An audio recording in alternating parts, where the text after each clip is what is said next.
Apa sikap kita kalau diselingkuhi? Oh my God, diselingkuhi. Begini, cinta adalah perasaan yang paling kuat. Sehingga pengkhianatan terhadap cinta adalah luka yang paling dalam. Itu memang gitu. Perasaan terhina, perasaan digantikan, perasaan tidak bernilai, perasaan rendah itu campur jadi satu, termasuk perasaan kecewa karena matinya harapan. Tidak ada cinta tanpa harapan. Jadi waktu kita mencintai kan kita ada harapan. Nah, harapan itu mengharuskan kita menyusun rencana. Jadi orang yang berjatuh cinta, mencintai, punya harapan, lalu menyusun rencana. Oke? Di dalam rencana itu termasuk perubahan pribadi supaya tetap dicintai dan menjadi kekasih yang baik. Sehingga komitmen seseorang untuk mencintai itu besar sekali. Gitu. Kemudian dikhianati. Nah, kata dikhianati itu mengindikasikan bahwa kita yang dikhianati sedang dalam cinta-cintanya. Karena kalau kita tidak mencintai, tidak ada kata dikhianati. Ya toh? Nah, di dalam cinta itu ada kepercayaan. Karena kita tidak bisa.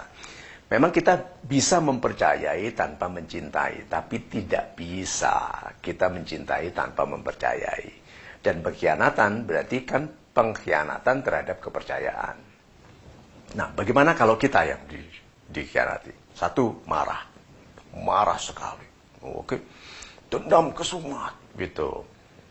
Oh, sambur geledek kan orang yang marah begitu. Mudah-mudahan kualat, macam-macam semua doa padahal dilarang berdoa jelek, tapi waktu dikhianati marahnya bukan main. Dah. Setelah marah. Kalau saya katakan setelah marah karena tidak ada orang mampu marah lama, tidak ada. Pasti letih karena Tuhan memberi batas pada hati kita, pada jiwa kita untuk mampu marah. Itu ada batasnya. Lalu mulai letih, lalu mulai menyerah, lalu mulai belajar menerima, lalu mulai belajar bijak, yaitu if it is not for me, gitu, kalau cinta ini tidak untukku, tidak akan terjadi. Lalu mulai mudah-mudahan menyerap ke dalam diri kita, meresap kebijakan bahwa ini bukan perilaku manusia. Mudah-mudahan kebijakan itu datang. Ini perilaku Tuhan. Bilang, kok Tuhan kejam sekali memisahkan. Kan Tuhan kau kira kejam karena kau tidak mengerti maksud Tuhan. Kan tidak ada yang terjadi kecuali diniatkan bagi kebaikan. Nah, orang yang amat sangat Anda cintai ini berkhianat, pikirkan ini. Untung dia berkhianat sekarang. Coba nanti. Setelah nama besar Anda bangun, dan nama besar ini terikat dengan namanya, lalu dia berkhianat. Setelah Anda membangun kesejahteraan, kekayaan besar yang juga terikat nama dia. Coba. Atau membangun keluarga dengan anak-anak yang baik, yang terikat dengan nama dia, lalu berpisah. Jadi, kalau dikhianati, lebih baik dikhianati sekarang daripada nanti. Tuh lihat.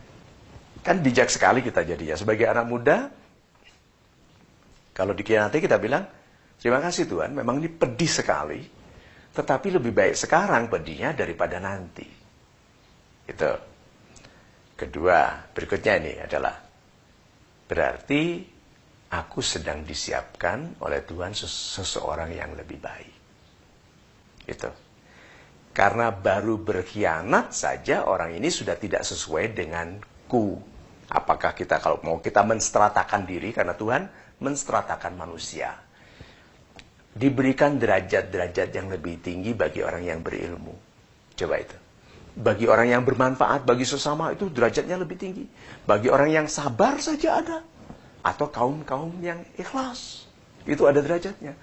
Berarti sebetulnya ke dalam kehidupan ini sudah ada strata, bukan kasta, bukan kelas sosial dalam artian yang diwariskan, bukan. Tetapi Tuhan menetapkan derajat. Nah, kalau dia berkhianat berarti dia tidak sekualitas, tidak sekelas.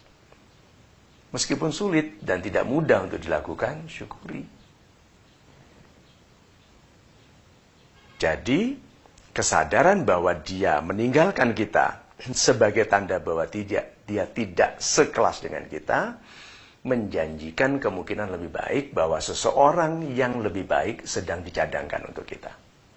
Sesungguhnya orang yang bersabar berhak bagi sesuatu yang lebih baik, maka bersabarlah kalau kita dikhianati. Kedua, move on.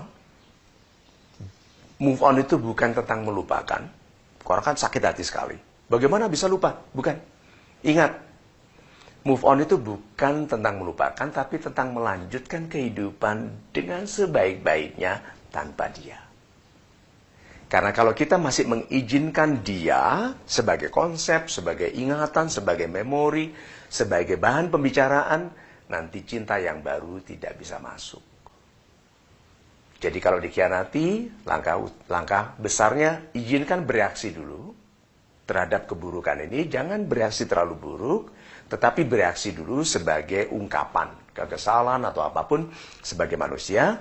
Masuki masa yang wajar, yang bisa menerima, logikakan dengan baik, ikhlaskan, lalu teruskan kehidupan sebagai pribadi yang pantas dicintai oleh orang yang lebih baik. Dan mudah-mudahan yang lebih baik itu segera dikenalkan. Amin.